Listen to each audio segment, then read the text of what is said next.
What's good? What's good? What's up, Salim? Let's see who we all got in. Hey, Miss Stackhouse, how you doing? Hey, Moms. Hey, Tavia. Miss Kirkpatrick. Mr. Lewis. Hotep. Hey. Kiana. G4G. What's up, cuz? Jelani. Hey, Miss Harrison. What's good? What's good? Hope y'all having a good weekend, a good Saturday. We gonna get started. G4G, grinding for greatness, power in your position. I'm here fighting off my allergies, trying to make it work.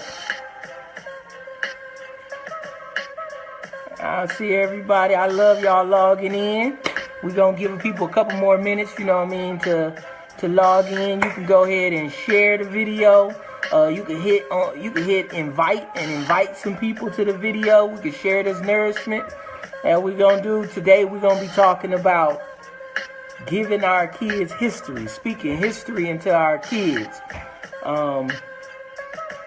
We talked about speaking power into our kids. We talked about, being a parent and how to speak power into our kids. And then we talked about just being a stakeholder, an auntie, an uncle, a cousin, a brother, a neighbor, somebody visiting the school, and what it means to speak power into our kids. And now we're going to talk about giving our kids history. And I'm not talking about just reading stuff out of the history books about people that's far away from them, but we talking about giving them their history, giving them your history. It's power in your story. Power in your position is all about taking what you have and making a masterpiece out of what you have, right? And we all have history. If you're an adult and you didn't survive this long, you have history. And even things that you think is not quality history is actually meaningful and powerful to our young people, to our kids. You want to, give them and share them these stories. You want to give them these stories and this history. So I'm hoping we're going to have a good time.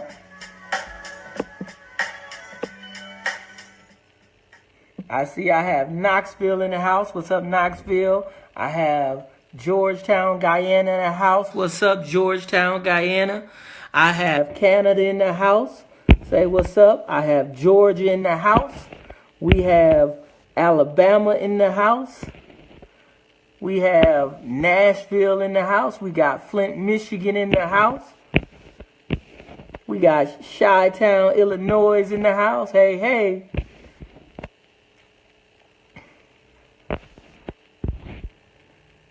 Yeah.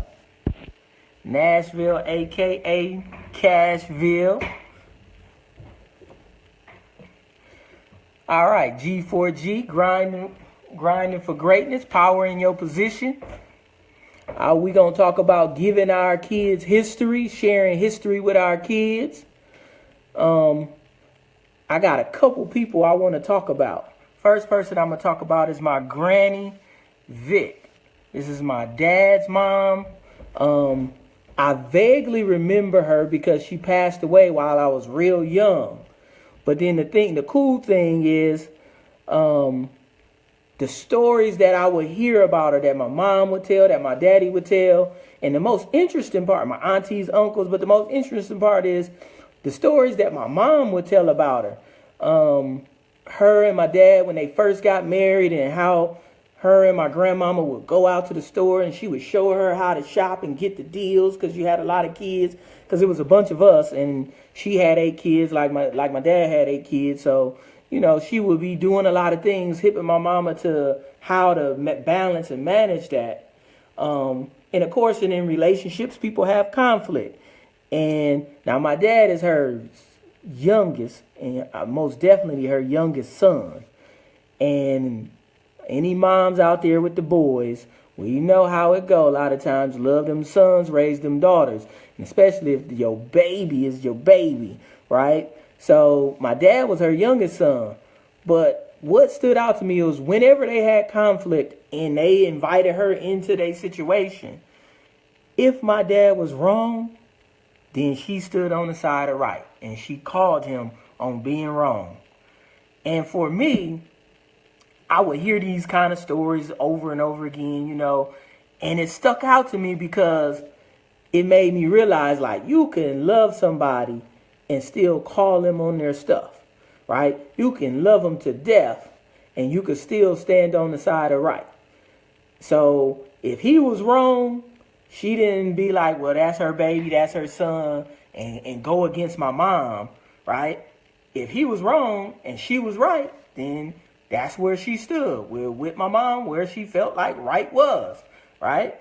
And as a person growing up, that kind of impacted me where, I have friends, and even if I'm going to roll with you, I'm going to let you know I feel like you wrong. And it saved me from a lot of situations where I didn't have to fake being down or fake being in agreement with something that I said was wrong, that I thought was wrong, right?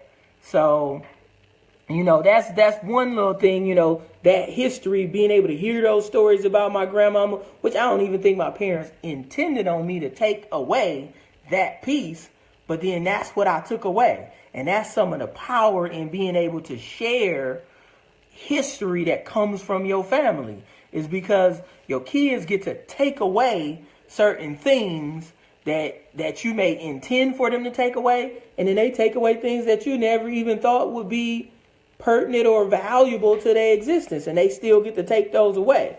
So then it's very important to share your family history. One, because kids get a takeaway. Two, because they can learn resilience. They can learn how to make adjustments from the stories that you tell them about what y'all came through and what y'all overcame or what y'all experienced. They can learn without having to put in the time or the heartache in experiencing that thing.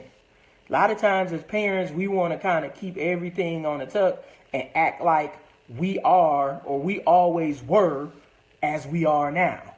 And we all know that that's not the truth. I got a good friend that said this quote, Mr. Frederick Osborne. He got a lot of kids, so he know how this go. He was like, a great parent is a hypocrite. And on surface value, people say like, what? But then when you really think about it, it's things that you did, it's things that you experienced, that you got away with, that you should not want your kid to do or allow them to do. And I don't mean that you can't share that story with them. You can't share that history with them, because you can share the history and share the lesson that you got from those experiences. But you still should hold them accountable. I've heard many parents talking about, well, how can I tell them not to do X when I did X? And I'm like, because you was lucky enough to survive X, that don't mean that they are. And it's your duty as a parent to hold them to a higher standard than what you did or got away with or was allowed to do when you was young, right? So any good parent is a good hypocrite. Don't try to let nobody guilt you in to believing that you have to allow your children to do everything that you done, or allow your children to get away with everything you got away with. So your kids can learn resilience. They can learn how to overcome obstacles. They can connect to something that's meaningful and powerful with people that they are connected to. Either they know these people may still be alive, these people may have passed, but then they in their bloodline, so they can believe if that ability was in them, then that ability could be in me, right? You don't have to reach far away and talk about Martin Luther King's or Harriet Tubman's unless they was in your family, right? But then you don't need those people actually even to feed your kids or give your kids history. You can start with yourself.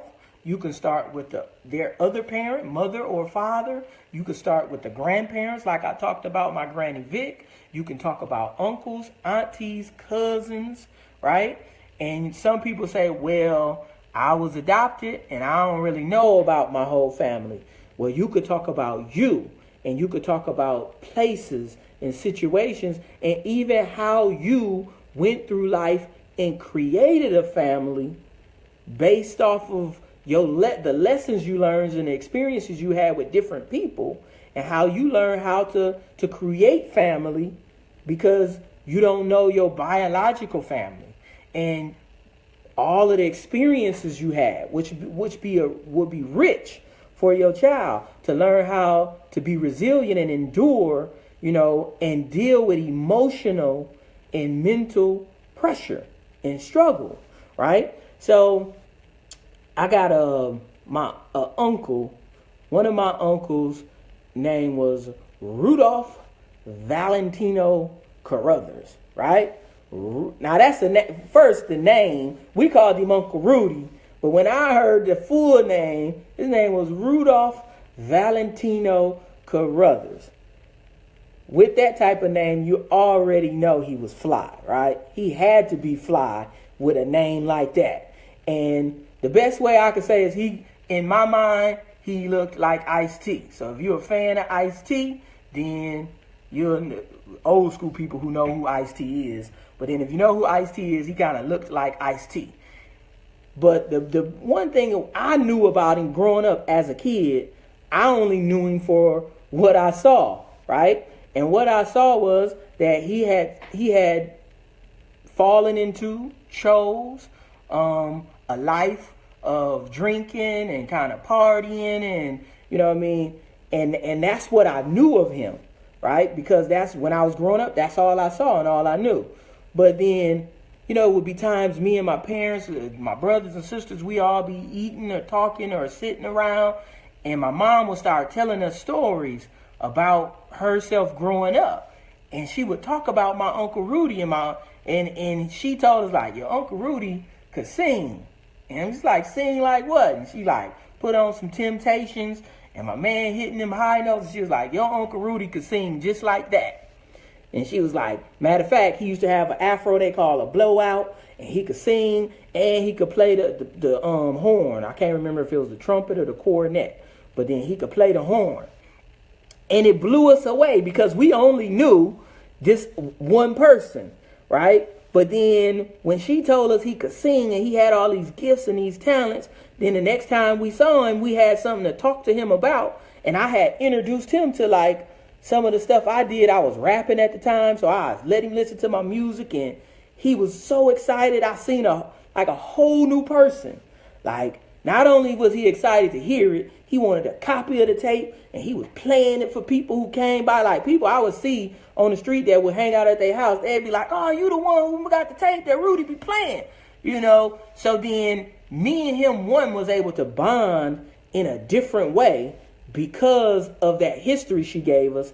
And it also inspired me to put forth more energy and effort in rapping and doing the poetry, because I felt like, hey, if he was artistic, then I surely can be artistic, right?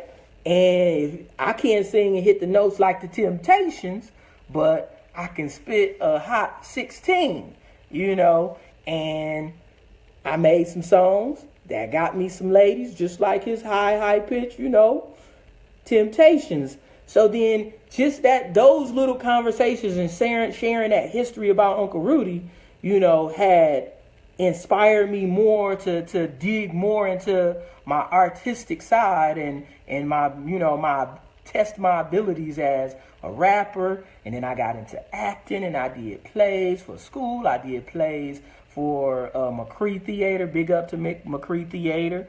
Kathy Johnson, shout out to you. Not only did I do plays, even my older brother got in to plays. And then my younger brother got into plays, and he ended up going from plays and getting into TV.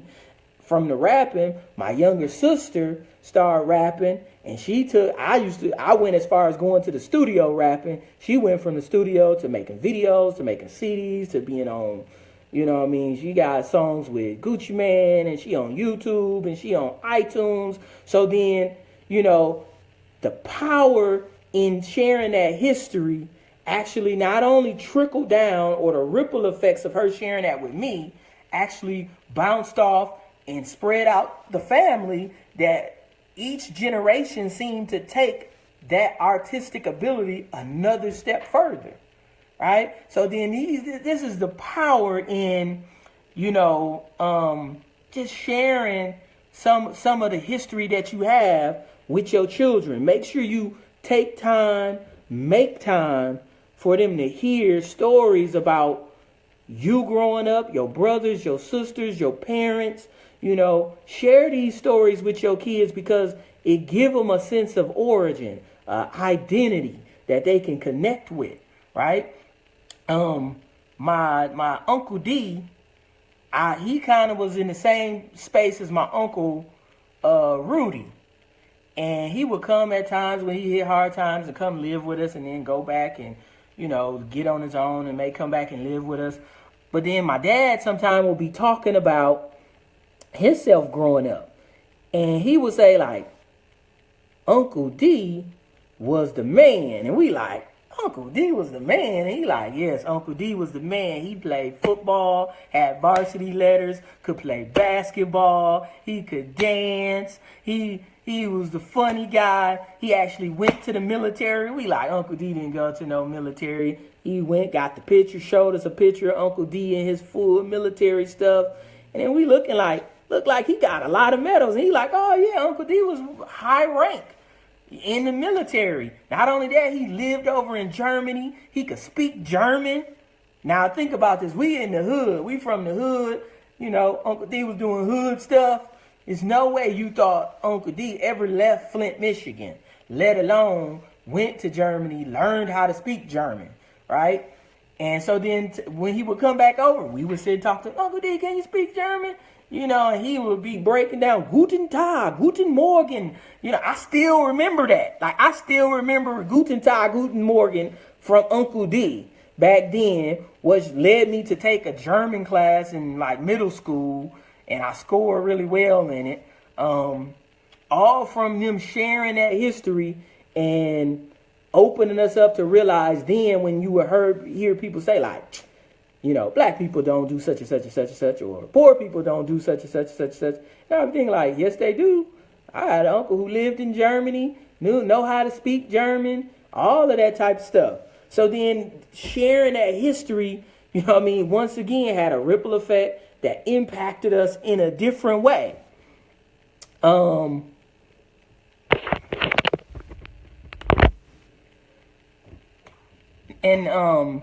I think about I got an auntie, Aunt Pam. And now Aunt Pam, once again, we in the hood. She was living a hood life, doing hood stuff. But my mama would tell stories about them growing up and how she could skate, and she worked at the skating ring, and it was, you just didn't see this person in this light. And she would tell stories of, how some of the struggles that she had to go through, and when she got married young, and all of these different things. And it made me look at her differently in the life that she was living. And it made me understand how strong this woman really was, right? All the way up to the fact that her strength, when she died and they asked me to officiate her funeral, and I looked up what was the meaning of her name, because I'm going to keep it real with y'all. When she died, and they like, we want you to officiate her funeral. And I'm like, oh, Lord, what am I going to say about Aunt Pam? Because Aunt Pam is hood. You know what I mean? I'm like, and I don't want to get up here and just say some hood stuff, And I looked up her name and what it meant. And it meant strength, and it meant power, and it meant endurance. And it was like, right on that those stories that we had growing up, from hearing about where she came from to where she was, and things that she overcame and survived, even in the life she was living, that she, I took it as she had the strength and endurance to live such a life, to be such an example that we don't have to live that life. And that was kind of the sum up of what we talked about, or what I talked about at her funeral, is that she done it already, so you don't have to do it. She not only done it, but she survived it for a long time to show you, what that looks like, to be an example of what that looked like, so you don't have to do it. So, communicating these stories and sharing this heritage, even stuff that you think is bad, that you think you want to keep a secret, could be the key thing to helping your kids deal with something that you may not know they facing every day they walk out your house, right? So then I can connect that story of my Aunt Pam, Uncle Rudy, and all that, and see like, okay, they had all these gifts and talents. They made different choices. They showed me what those choices look like. I don't have to make those choices now. I know what those choices look like. Now I want to see if I can take that same creative energy, that same strength and endurance, that same power that they had to live the life they live in, or what they left, and can I take it to the next level? And I took it to another level. And not only did I take it to another level, then my brothers and sisters took it to a further level than I took it from. Right? Even as a parent, you don't want to share, like you stole from the store, or if you lied about something. And these stories actually impacted us more than when our parents just said, don't do this or don't do that, or don't say this or don't say that. When they told us the stories about how they made mistakes and how they did things that was wrong, my dad, he had a story about one of his cousins, won't say his name.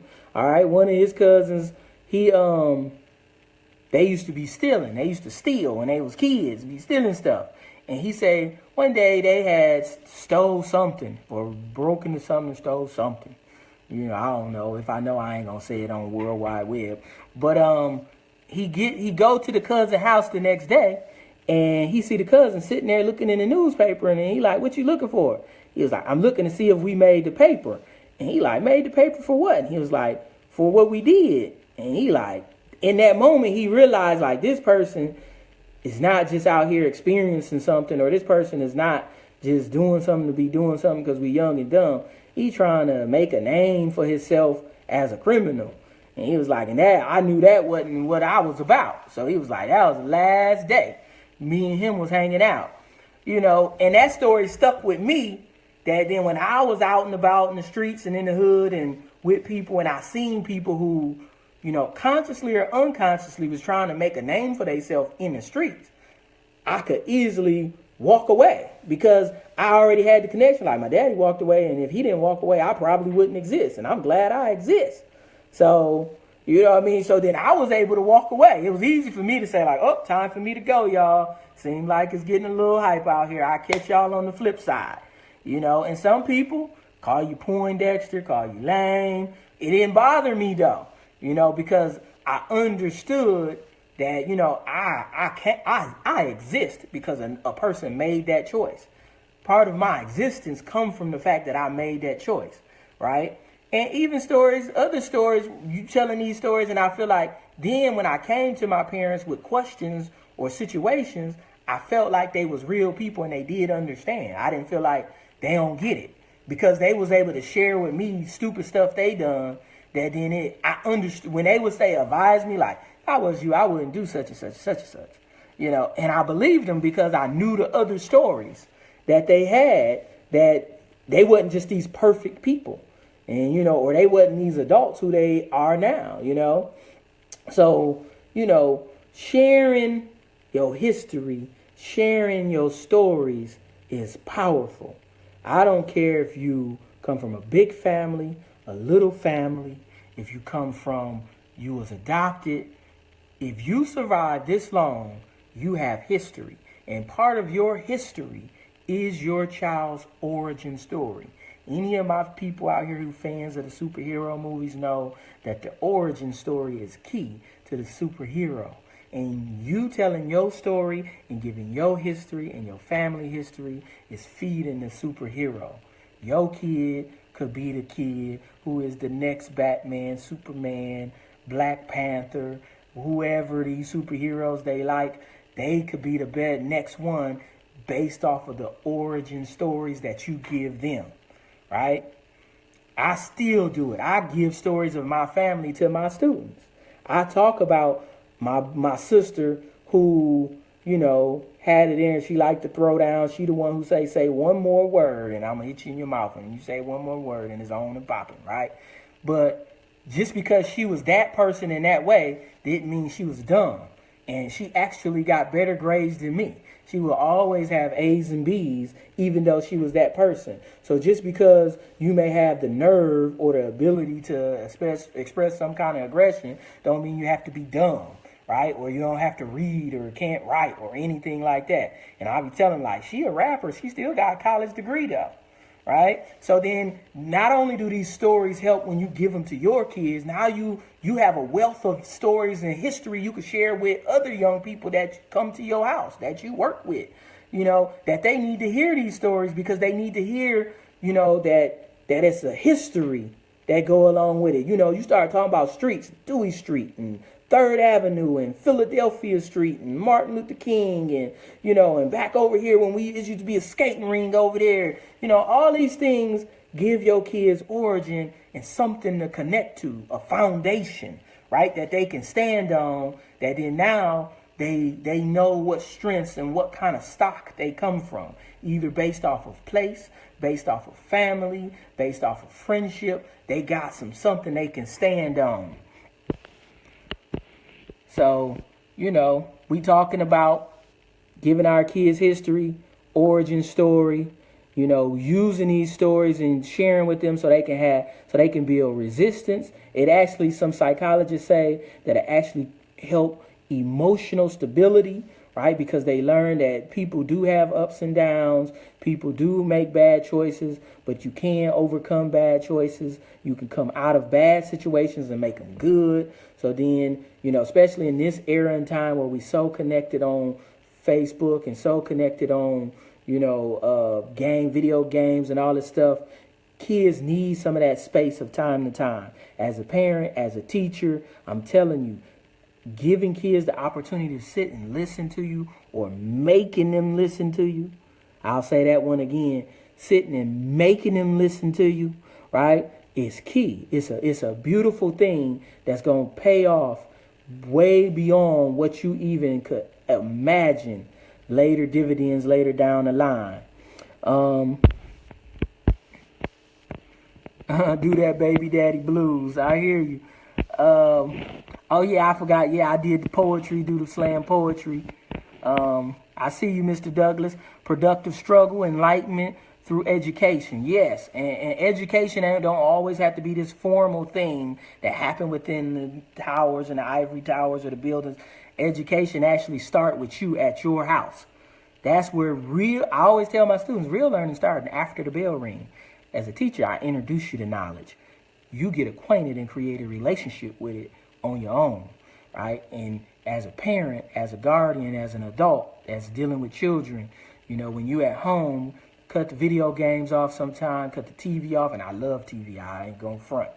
Cut it off, talk to your kids, or if the TV on, turn it down some, because what y'all watching might spark a conversation. A lot of those conversations I'm saying that we had with our parents stem from us sitting, watching Cosby Show, Fresh Prince, and something that happened on there, Good Times, whatever it was.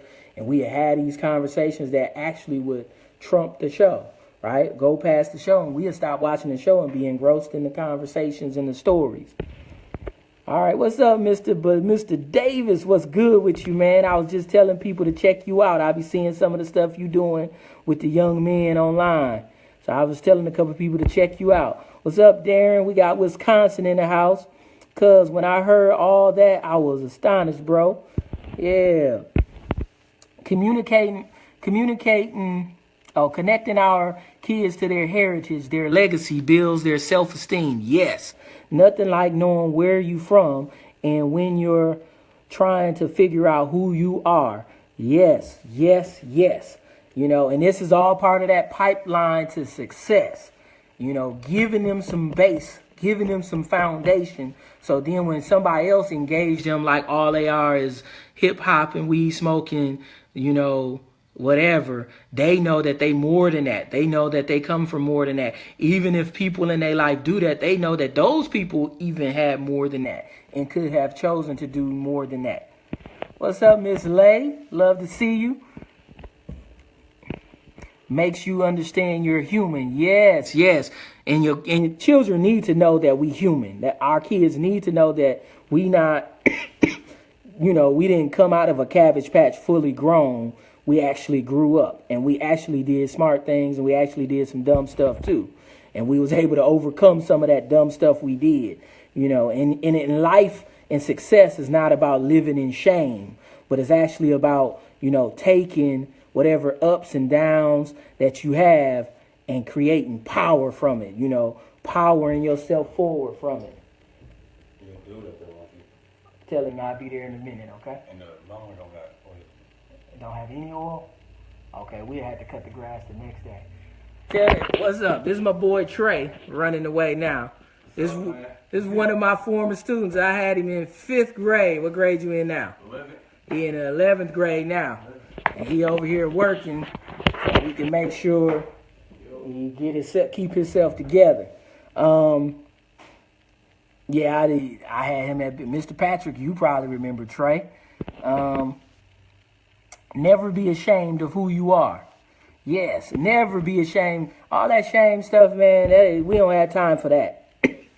We trying to grind for greatness. We trying to build our kids into power, so we don't have time for any kind of shame stuff. What's up? What's up, Mr. Lay? Glad you joining us. This is really good. I'm moving the raw reality of this expression. Keep it up, bro. Appreciate it, man. I hope you feel inspired. Stay inspired. Education is a task of the village. Yes, I'm in the business of becoming and raising village-raised people, village-raised millionaires, billionaires. We got enough people who talking about they self-made this and self-made that when we know the truth. So then let's keep it real. We got village-made greatness, right? And if we as the village contribute and keep putting into our kids deliberately, now we do a good job indirectly, but deliberately taking the time, making the time to put into our kids, when they become successful, they'll know to reciprocate that. They'll know what ground their roots is rooted in, right? One of my bucket list goals is to be able to go back to Flint, Michigan and bring some kind of industry situation that people can gain, grow, benefit, and live off of. That's one of my goals. That's a soil that I came from, and I want to tie to that soil by being able to give back something more than just money, but then something that could be lasting, that outlast me, that people can be benefiting from. So then, giving our kids history. What's up, Oral? What's up, man? Hey, Uncle D. Or Uncle Kenny. I want people think like, you the Uncle D? No, Uncle Kenny, how you doing? G4G, always inspired by you. Appreciate it, Mr. Lewis. Same here. I love to see your videos, too. This is the magic man. He do magic in his classroom. He got green screens. I'm trying to get on that level. All right. Hey, Tabby, I'm glad you was encouraged. Yes, let's continue grinding for greatness all the way from Georgetown, Guyana, to this Tennessee, all the way to the motherland. We want to spread this out. Excuse me, y'all. This is my allergies getting me. Our art center, yeah. Yes, you're right. The art center. We got to keep this part of all of that, man. We building. We going to build on it. We expanding. I would love for some of us to share something from your history. Share it in the feed.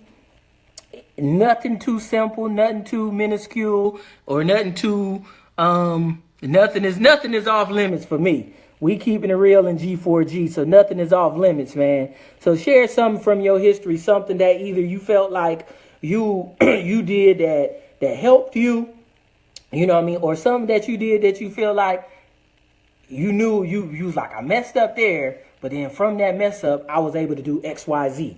So then I don't regret my mess up, and I'm hoping that my cousins, my kids, or whoever can learn from these choices that I made, you know. Put something in the feed, man, and share this. I want to also let y'all know I figured out how to take these live videos and send them to the YouTube page. So from here on out, I will be sending these live feeds to the YouTube page also. So it'll be put into a playlist. So if you ever want to go back or listen to anything or take a quote or take a snapshot out of it, you can go to the G4G Power in Your Position YouTube page, and you'll be able to look in the playlist and pick any video you want. Please take anything out of these videos, make a mixtape with it, share it with your friends, quote it while you're preaching, teaching, whatever you're doing.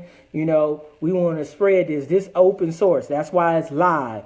And we want to build on this. We want everybody out here to start grinding for greatness, power in your position.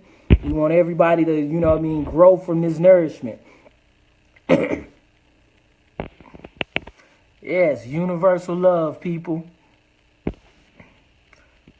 What's up, Mr. Jones? We got Texas in the house.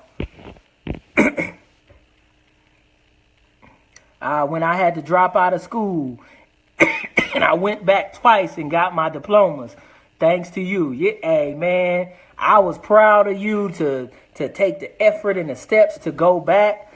And, you know, nobody was on you to make you do this. It didn't have nothing to do with getting a job or nothing like that. You already had a job, but then you wanted to go back to solidify that education. And to be able to do it twice, that's a powerful thing, man. Keep it pushing.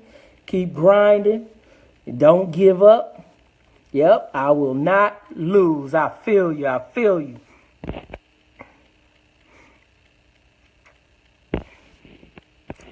Yes, please, hey, share something with us. What I can share? Oh, I can share, man. I usually always share this with my students. I was a F student. If they had something lower than the F to give you, I probably would have got that too, right? Not only was I an F student, I flunked the first grade, I flunked the third grade, and I flunked the ninth grade, right? This was back when they would fail you. And I really, for me, I know it's a lot of studies talking about don't retain kids, and especially how it impact young black males when you be retained. I'm going to say it was a reality check for me, though. I seen that if you don't know, you don't go. If you don't do, you can't move, right? It wasn't no coasting by. It wasn't no coming up, showing up and doing nothing and you going to move forward. That was a wake-up call for me that if I wanted to move forward, I had to put forth the energy and effort.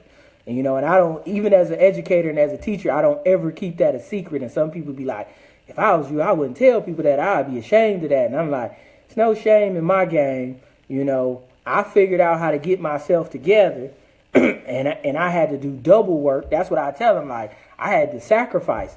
When everybody was outside playing, I was in the house studying. I was taking my books home, doing the work for today.